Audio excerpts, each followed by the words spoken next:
Umiikot naman. Tapos hello lang.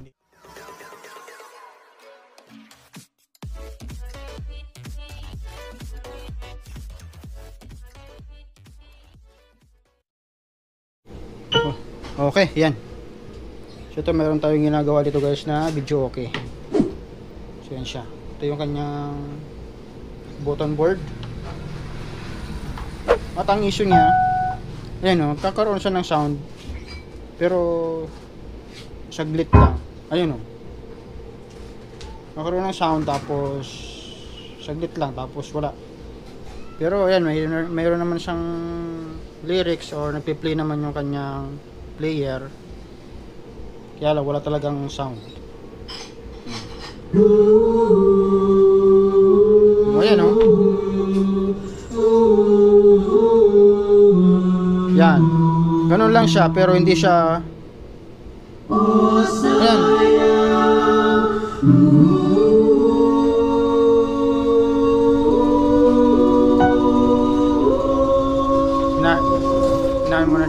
Hinaan muna natin. So ganyan yung issue niya. Meron na siya ngayon. Meron na siyang music ngayon. Pero yan, meron na siya. Cancel nga natin. Next nga natin. Ayan, meron naman na. Try nga natin yung susunod na music.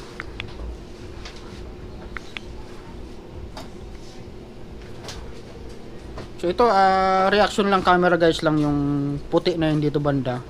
Pero okay yung monitor na yun, okay yung TV na yun. So try nga natin tong i-play yung isa.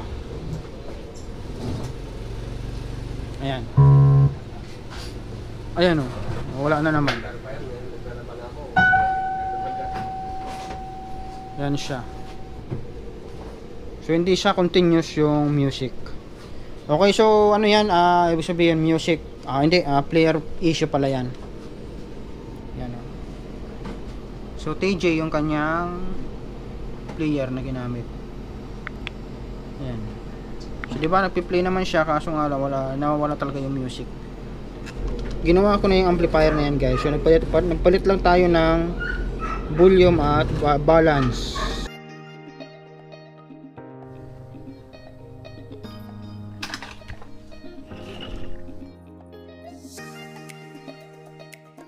Ganon din yung selector switch niya, nilinis ko na rin. Itong player na to ang isusunod natin gagawin. Binuksan na nga pala yan. Ayun, bukas na yan. So check muna natin kung ano yung issue at kung ano yung pwede natin magawa dyan. Yan. Yan, ganun pa rin, nawawala pa rin yung music nya.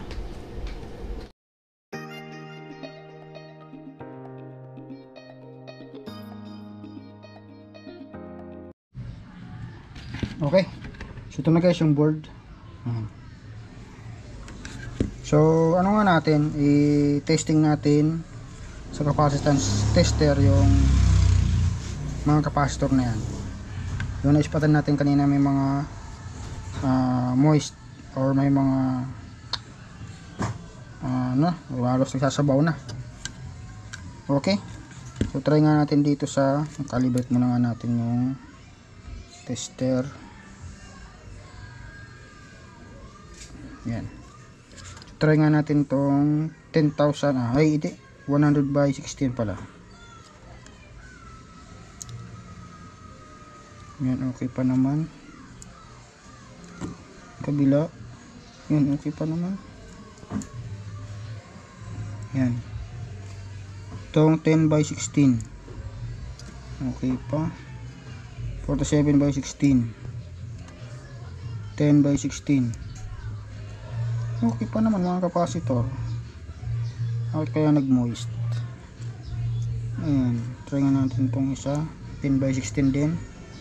Ito compare na guys oh. So may leak na. May leak na siya. Try nga natin dito banda sa nakita.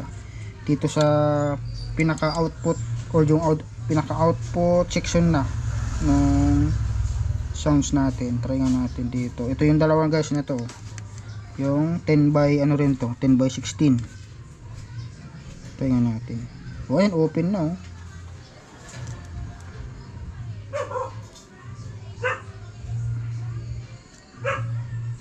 Ayan, open na siya oh. Katabi ganun din.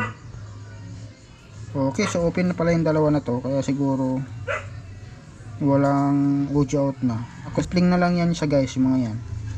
Hindi naman yan sa filter. Try nga natin tong dalawa na to. Okay pa. So ganyan dapat yung palo ng 10 by 16. So ito, kumpirmado, sira na yung 10 by 16 natin. Ito 47 by 16. Ito medyo okay pa. 100 by 16. Okay pa. So dito din ito 10 by 16 din siya. Okay pa. Okay pa. Ito 10 by 16, 100 by 16. 100 by 16. 100 by 16. So okay pa. Ito naman 10 by 16. Okay pa.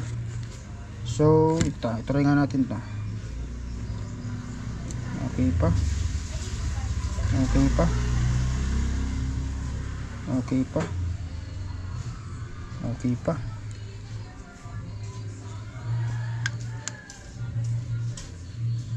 So yan, okay pa. Kumpirmado yung dalawang capacitor na papalitan natin. Pero sabay na rin natin yung ano guys, yung yan lahat na may mga moist na yan. Pati nga pala dito moist na rin. Ayan. So palitan na lang natin yan lahat, yung mga may moist, para iwas na rin back job kung sakali magawa natin to. Okay, so palitan ko muna at balik na lang tayo mamaya. Yan. Okay, yan. So ito na guys. Ayan, malinis na. At napalitan na natin yung mga capacitor dyan na testing natin kanina na open na, katulad nun, open na yan. Tapos napalitan na rin natin yung lahat. Bali ang napalitan natin lahat ng 10 by 16 volts. Yan, napalitan natin lahat yun. So, yung maliliit na yan. Ayun. Tapos ito pa. Tapos sinunod natin yung 100 by 16 volts. So dito ang nalagay ko na siya, 25 volts na yung nilagay ko yan na 100. So yan, pwede na.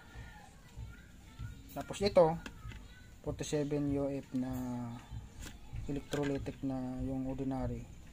Yan yun na lang kinabit ko kasi wala na akong makita na yung mga SMD type na capacitor. Pero okay lang naman yan, pwede naman yan. I-testing na natin. Malinisan ko na rin pala yan. Malinis na yan. Ayan. Wala na yung mga lamat ng basa. Malinis na. Okay. Okay, yan. So yan, tapos na natin gawin guys. Tapos na natin palitan yung mga capacitor na nakita natin. Ayan. So yan na. At binalik ko na rin. Tapos titesting natin. Yan. So naobserbahan ko parang mahirap pa nga ito mag-reading o mahirap mag-loading. So try natin ngayon kung anong resulta. Pagkatapos nating palitan ng yun nga, yung mga capacitor na SMD. Okay? So plug in natin. Plug in. Power on. Ayan. So hello. Napansin ko nito ang hirap mag-loading. So try nga natin ngayon kung mag-loading siya. Ayan. Hindi yan guys, hindi yan siya kumukurap sa actual nitong ano display. Sa reaction lang yan ng camera, kaya sa nakakala mo natin nagkukurap-kurap yung display. Yan. So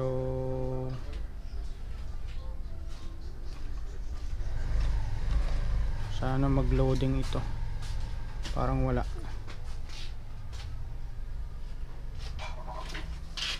Try ko nga i-connect sa TV para makita natin yung display. Oops. Ito yung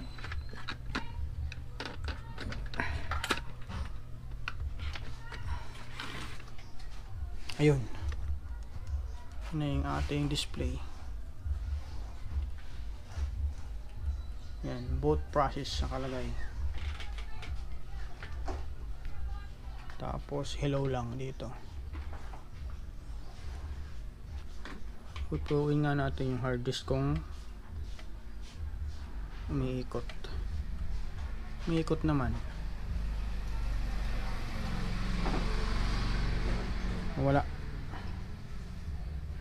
Wala siyang loading. Tagal oh. Tagal lang kanyang loading. So ito pa yung isa sa napansin namin kahapon pa. Mahirap mag-loading. So isa pa to sa issue nito. Yan o, dapat nag-loading na yan siya. Ganun pa rin. Yan. Okay. So walang nangyari. Okay, check na natin yung ano. Linisan muna pala natin yung SATA cable. Yan, itong kable na itong kulay pula guys. Hugutin natin tapos linisan natin. Baka sakaling dumi lang.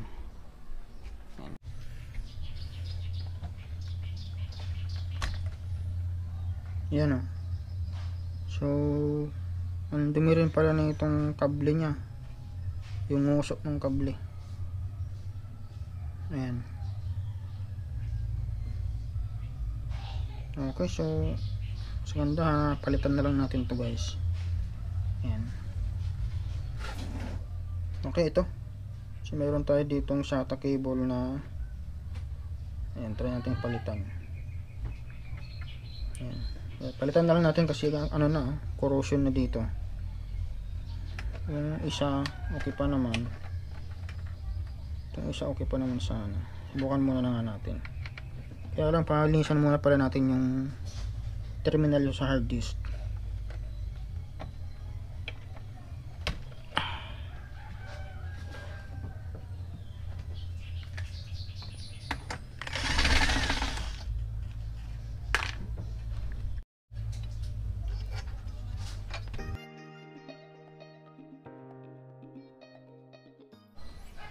Okay, so napalitan ko na guys. Ayan, napalitan natin yung SATA cable. Di ko pa na tinanggal yung andyan, yung luma. Okay, power on natin. Ayan. Aish! So, sana naman ang ubara na to. Ayan na siya yung display. Yun, nag-loading na siya guys oh. Yun, ayan, tsaka number 10 na. Ayan. 25. Nag-loading na siya. Hintayin natin mag 100% yung number 9. Ayun o.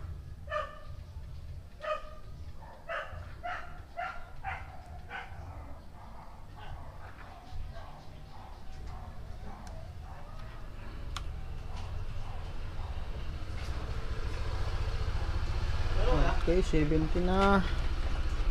Ayun, nag 100. Ayun. Okay. At may sounds na siya. Mahina nga lang yung sound natin. Ilong nga natin. Uy, may nagkarwas pa. Yun, may sounds na siya. Yan. At yan, mayroon na siyang display at yan. Okay, so transfer natin dun sa video. Okay, ayan, okay na yan siya. May display na. Okay, so ito takpan ko muna at tanggalin na lang natin yung ano, yung SATA cable na to na luma, tapos i-loading natin sa video. Okay, yan.